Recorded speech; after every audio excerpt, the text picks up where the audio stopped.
Hello, this is Kate from dailytarotgirl.com, and in this video I'm going to be doing an unboxing of the second edition of the Ember Aura Tarot by Jamie Richardson, and this is the Awakening edition. So in the background you'll see my little foster girl. I'm just going to see if I can zoom in on her. This is Dahlia. Dahlia is going to be joining today for this unboxing video. And for those of you who have been following along with Dahlia's progress, she's doing so much better now. She's so calm and lovely. She's a lovely girl. She's almost ready for adoption. All right, so let's have a look at the second edition. Now, you may remember that a few months ago, it wasn't that long ago, I did an unboxing of the first edition. So I have the first edition here, so I'll kind of be comparing and contrasting. And let's just take a look. Let's get into this. Okay, so this is what the box looks like. Really lovely box. I guess I'll show you the back of the box too.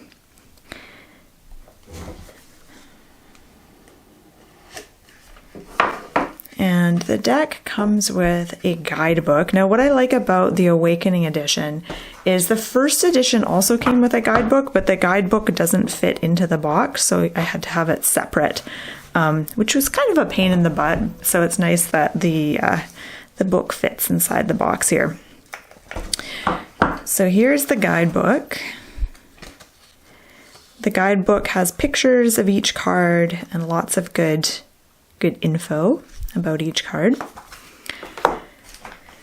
Now, this Awakening edition, the card backs are a little bit different. So I'll show you the card backs of the first edition, and I actually really like the first edition. And the card backs look slightly different.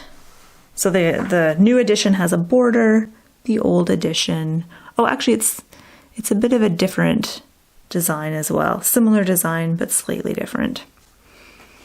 And then the new edition has rose gold edging, which is really pretty. And then the font for the cards is a bit different. I'll show you. So this is the first edition, and this is the second edition. So the font is a little bit different. So I'll just do a quick walkthrough. I'm not going to show you every single card because I've already done an unboxing for the first edition. And the main difference with this deck is an extra card called Awakening. And other than that, the cards are the same, except the finish is a little bit different. So card stock is nice and thick. It's really good quality card stock. It has a beautiful velvety matte finish. The first edition also has good card stock, but the finish is not really matte, not really gloss, something kind of in between. All right. You can see Dahlia's, she's watching this as it unfolds.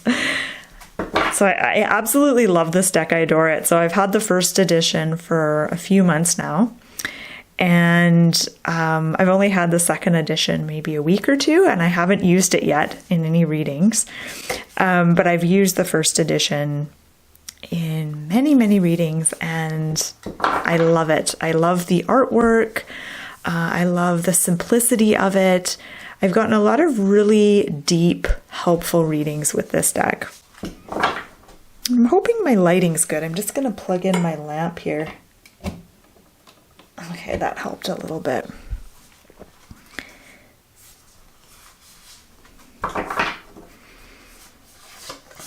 So I'm just going to kind of give you a taste of what these cards look like. If you want to see every single card, I'm going to link to my unboxing video of the first edition, and you can see every single card in that video. And I'm going to play around with this deck, and I'm going to do a couple of sample readings to see how this particular edition of this deck reads.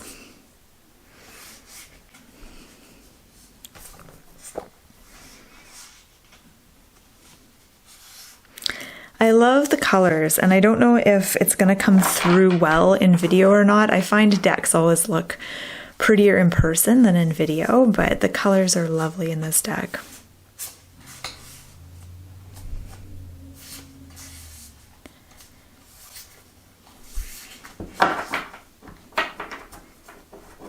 Okay, I'll just show you a few more and then we will do a sample reading.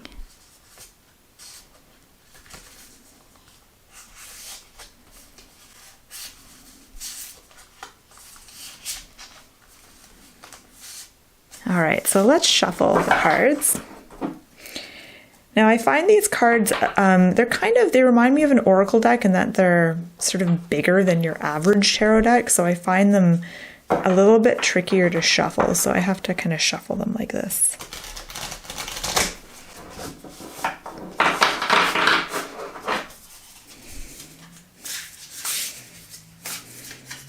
Okay, so I'm going to draw a card. I'm going to do a one-card reading, and I'm going to ask the question, what do we need to focus on today? So whatever day you happen to watch this video, what do you need to focus on right now, today?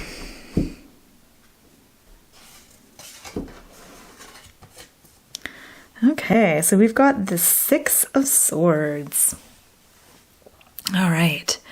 So I just need a moment to look at this card and contemplate it. It feels like this card is about transitioning and transitions that we make in our life, and really focusing on what we need to do to move from point A to point B. And what I'm getting from this card is that some of us are getting overwhelmed. You know, you may know where it is you want to go. You may have a good idea of what your goals are and what you want to create or achieve, but it overwhelms you when you think of all the steps along the way that you're going to need to take. And it may not even be clear to you what steps to take. The Six of Swords is saying, focus on the next step. It might be a big step or it might be a small step. More often, it's a small step. It's a baby step. The Six of Swords is encouraging you, and I keep saying focus because I like how all the swords are kind of pointing to her, and that makes me think how, you know, don't sit around and wait to be rescued. Don't sit around and wait for an opportunity to just present itself. You know, actually take action, and this is going to take mental focus. You're going to need to really harness the power of your mind and focus on the next step in getting to where you need to go. And one thing that's really interesting that I'm noticing is this thing going across the back of her neck. I'm just going to look at it really close. It kind of looks like it's her hair going. I'm not really sure what that is, but it makes me think of like something that's resting on the shoulders and maybe even feeling like somewhat burdened by something. And it's almost like that thing that's burdened, that you feel burdened by, is stopping you from moving forward. So this is about questioning your thoughts around what you think is holding you back and what you think is burdening you, because I bet that whatever it is isn't really burdening you or holding you back like you think it is. This is more about your mindset and kind of changing your beliefs around this. Okay, so let's have some fun and do another reading. So I'm going to shuffle the cards again.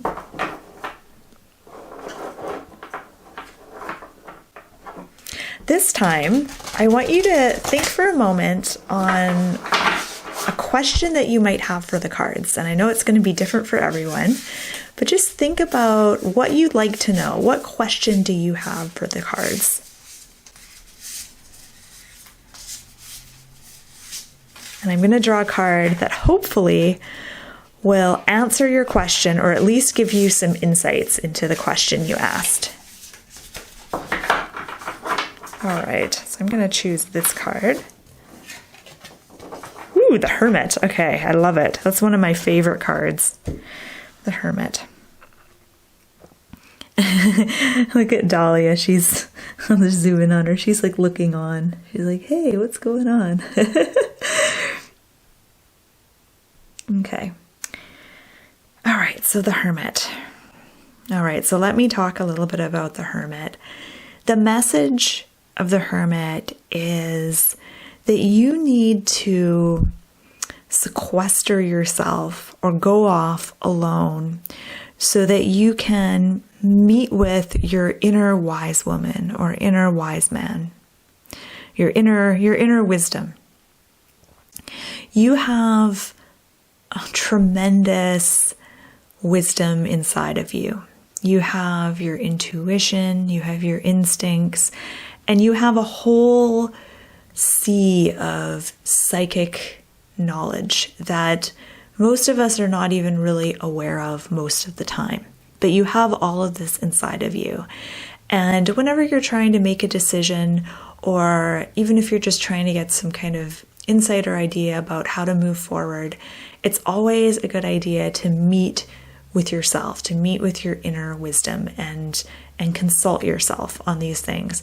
And what's needed here is alone time and to kind of tune out the distraction of others, because there's always going to be people chirping their opinions and ideas at you. And even just, reading books written by others and stuff like that, it can be helpful sometimes, but it's really someone else's idea, what someone else has learned and someone else's opinion. And the Hermit is about getting in touch with your own opinions and ideas and knowledge and wisdom. So the message of the Hermit is to tune out distractions so that you can go within and connect with yourself. So do what you need to do. Some people like to take a solo vacation. Maybe just going in your room for an hour and pulling the blinds is enough. It's up to you. Or even just going for a walk in the woods or something like that. Yeah, okay. So let me look at this card again because I feel like there's something else I want to say about her. I love how she has an eye on a stick. It's about kind of insight and wisdom and intuition. I also like how it looks like there's a wind blowing. It looks like it's a full moon and the wind is blowing the trees and she's underground. She's in this cave. She's kind of shut out the world and she's just in her cave communing with her own intuition. And so that's the message I'm getting from this card for you. So I hope that made sense. All right, so if you want to learn about more about this deck and how to purchase, I'm going to put all the links in the description box below this video. And once again, I'll tell you the name of this deck. This is the Ember Aura Tarot by Jamie Richardson. And when you're purchasing this deck, if you use the code AWAKENING, you get 10% off, but I'll put all of that info in the description box below this video. And if you're watching this on my blog or on my website, then I'll put that info just below the video in the blog post. So thank you so much for watching. I hope you've enjoyed this video and have a wonderful rest of your day. Oh, and Dahlia says goodbye.